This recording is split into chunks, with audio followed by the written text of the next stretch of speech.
Sandy half closed her eyes and pictured the wedding band on his finger.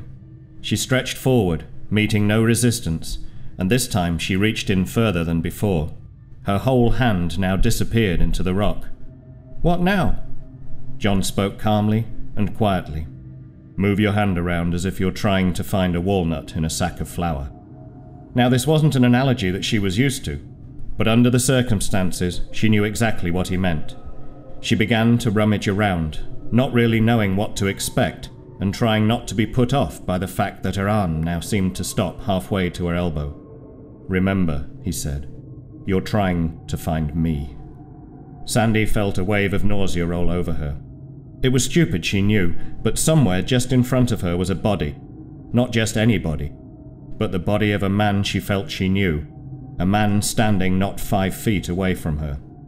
She tried to tell herself that this was no different from the journey through the graveyard at Gill Church that she and Ellen had taken earlier that day. There were bodies all around them then, but this was different. It felt different. The bodies in the cemetery had had a decent burial. They had had a proper funeral with mourners and hymns. They had had an official send-off by a vicar, and their families had been there to say goodbye. In front of her now was the body of a man who had met an untimely and an unjust end, and whose family had never had closure. They had been left with only an assumption of his demise, and who had never had the chance to say farewell. The nausea drained away and was replaced by a feeling of anger. Anger for the way in which this man had been treated.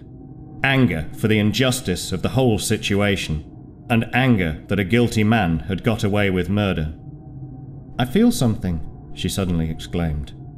"It feels like rough material rather than smooth rock."